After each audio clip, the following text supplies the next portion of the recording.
Hi there, my name is Praveen Raj. So today we are going to talk about and learn about a topic called stroke. So majority of us may have heard about the word called stroke, that the patient death or dies occurs due to the stroke conditions. But we may not have a clear detailed knowledge about what is the stroke condition. So today we are going to learn about the stroke and different types of strokes and its main causes, and also how to clearly diagnose and manage these types of stroke conditions. So, first jumping into the video, we are going to deeply learn more about an all overview about the clear stroke conditions. So, let's jump into it. So, condition in which the interruption to the blood flow mainly to the brain areas, that is, consider a brain area, and if any type of interruption to the blood flow to the particular brain area occurs due to the blood clot or any type of ruptured artery, it is called an stroke condition, and these stroke conditions may lead to oxygen and glucose deprivation. We all know that if a blood flow gets obstructed due to blood clot or any type of rupturations or any type of hemorrhage, we clearly knows that the clear blood flow never reaches the brain area. The particular defined brain area cannot be reached. This causes the oxygen and glucose deprivation to the particular brain area, which results in the brain cell damage of the brain area. So we can call a stroke if the brain cell damage occurs and lasts for 24 hours. So stroke, we can conclude it as it is a condition in which the interruption to the brain flow occurs mainly to a brain area caused by blood clot or rupturation in the artery due to oxygen and glucose deprivation leading to the brain cell damage. Next, we are going for the etiology.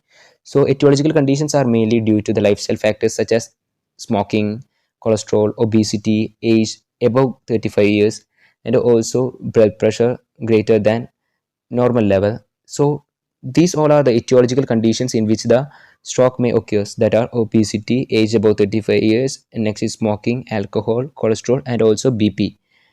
Next, we are going to learn about the types of strokes. So, talking about the first type of stroke, that is ischemic stroke. These types of strokes are mainly derived from the definitions. So, in the definition, we may have heard that the interruption to the blood flow occurs due to the blood clot or any type of rupturation. So, if any type of interruption occurs due to a blood clot, it is called an ischemic stroke. So, ischemia is due to the blood clot formation inside the blood flow. So here we can clearly see that the blood clot occurs due to thrombus or emboli. So blood vessel constrictions occurs due to this thrombus and emboli in the blood flow. So we can clearly classify this type of ischemic stroke into thrombotic stroke and embolic stroke. So thrombotic stroke is the blood clot when occurs in the coronary arteries. So we may have the clear knowledge about the thrombi and emboli. So the main difference between this thrombus and emboli is that thrombus, it is a permanent type of clot that occurs and lodge in a particular type of blood flow. But an emboli is the main difference between the emboli is that emboli, it is a type of clot that moves through the blood flow. It never constrictions, it never stick to a type of walls of the blood flow. It just generally moves to the blood flow into small vessels, and when its size never gets consumed, it gets lodged in the particular type of blood vessels, and it causes blood vessel constrictions and also blood flow interruption.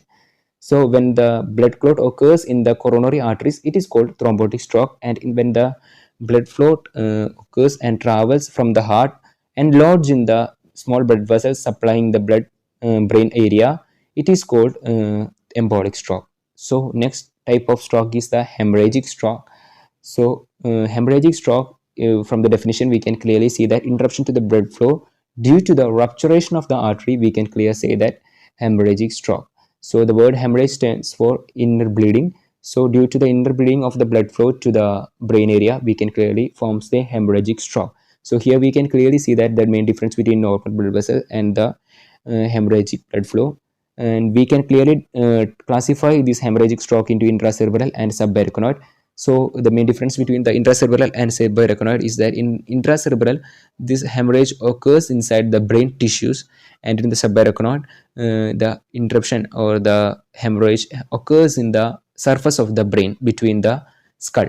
And next, we can go for the clinical manifestations. So here we have a cheat code or a mnemonics to learn the clinical manifestations simply.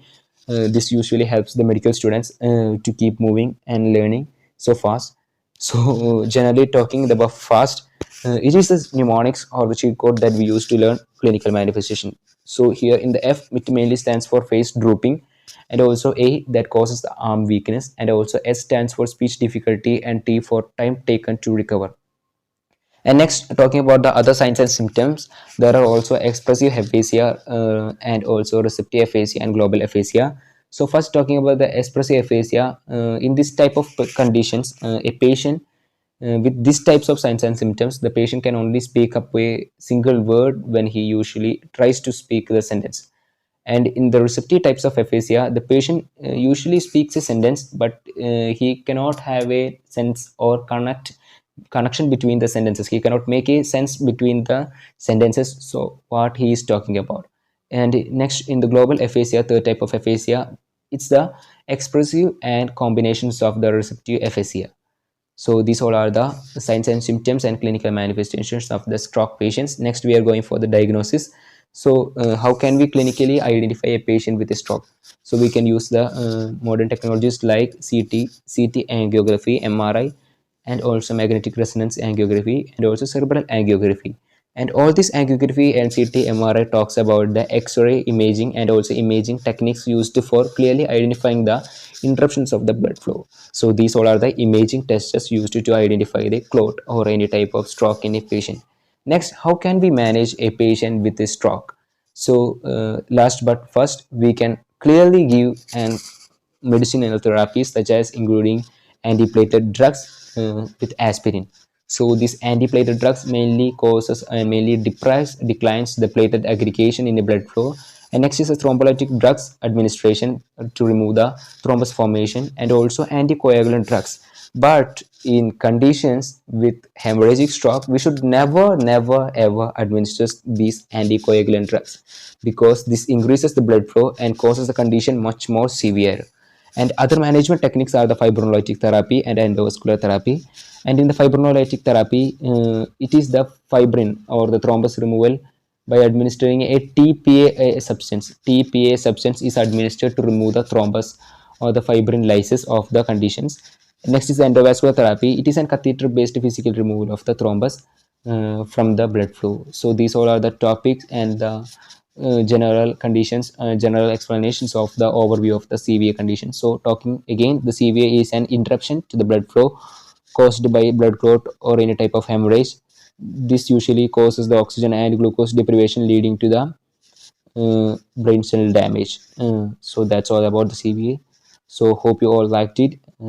Just give a comment for if any changes that I need to make. So it's my first video, so I'm trying to improve day by day by making much more videos about much more conditions, drugs, and also other medical subjects.